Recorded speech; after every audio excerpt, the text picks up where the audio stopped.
સ્વાગત છે। હું છું રેખા માલકાની અને જોઈએ આજના સમાચાર। વડોદરા ખાતે પત્રકાર એકતા પરિષદનું ભવ્ય અધિવેશન યોજાયું હતું, જેમાં દીપ પ્રગટ્ય સંત શ્રી માર્ગીય સ્મિત સ્વામી તેમજ મહેમાનોના વરદ હસ્તે કરાયું। તેમજ આ સંગઠનના સાથી જીતુભાઈ સુખડિયાના દુઃખદ અવસાન માટે મૌન પાડી શ્રદ્ધાંજલિ આપી હતી। રાષ્ટ્રગીતના ગાન બાદ સ્વાગત પ્રવચન પ્રદીપસિંહ સરવૈયાએ કર્યું હતું, જેમાં રાજ્યભરના પત્રકારો ઉત્સાહભેર હાજરી આપી। સમગ્ર કાર્યક્રમના સંગઠનની એકતા, સક્રિયતા અને પત્રકારોના હિત પ્રત્યેની પ્રતિબદ્ધતા સ્પષ્ટ રીતે જોવા મળી હતી।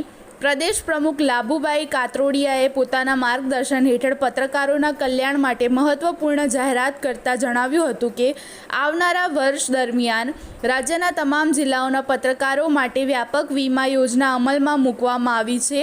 આ નિર્ણય પત્રકારોની સુરક્ષા અને વિશ્વાસ મજબૂત બનાવવા મહત્વપૂર્ણ સાબિત થશે। અધિવેશન દરમિયાન બાયડના ધારાસભ્ય ધવલસિંહ ઝાલા દ્વારા વિધાનસભામાં પત્રકારોના હિતમાં ઉઠાવવામાં આવેલા પ્રશ્નોને લઈ સંસ્થાએ તેમનો દિલથી આભાર વ્યક્ત કર્યો હતો, તેમના પ્રયત્નોને વખાણ્યા હતા।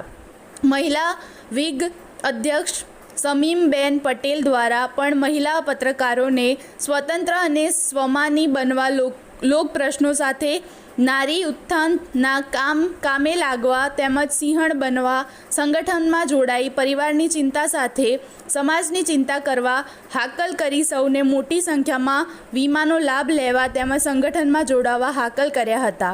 પ્રદેશ અધ્યક્ષ દ્વારા માર્મિક ટકોર કરતા જણાવ્યું કે આપણે એવા તો કેવા બીજી છીએ કે આપણા પરિવારની ચિંતા ખુદને નથી, લોકોની પાછળ દોડવાનું ઓછું કરીને પરિવારના ભલા માટે 10 લાખ અકસ્માત વીમાનો લાભ લેવા સાધનિક કાગળો વહેલી તકે રજૂ કરવા અને મોટી સંખ્યામાં લાભ લેવા હાકલ કરી।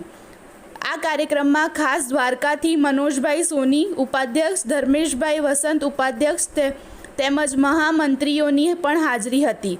અન્ય જિલ્લાના પ્રમુખોની પણ ટીમ સાથે સ્વાગત કરવામાં આવ્યું હતું।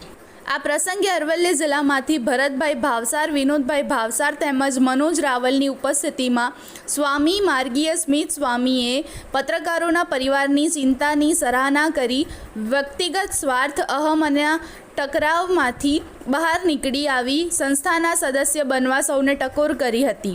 આ કાર્યક્રમને સફળ બનાવવા નીતિન ગેલાણીના માર્ગદર્શન અને વડોદરા પ્રમુખ, શહેર ઇન્ચાર્જ પ્રમુખ તેમજ મહિલા વિંગ પ્રમુખોની સાથે આખી અધિવેશન ટીમ કામ કરતી હતી। જે હોદ્દેદારો નિષ્ક્રિય હતા તેના સ્થાને 4 નવી નિમણૂકો પણ જાહેર કરવામાં આવી હતી, જેમાં મહિલા વિંગના નવા પ્રમુખ, જિલ્લા પ્રમુખની જવાબદારી સેજલ ઉપાધ્યાયને સોંપવામાં આવી હતી। પ્રદેશ અધ્યક્ષ દ્વારા સૌનો આભાર વ્યક્ત કરવામાં આવ્યો હતો।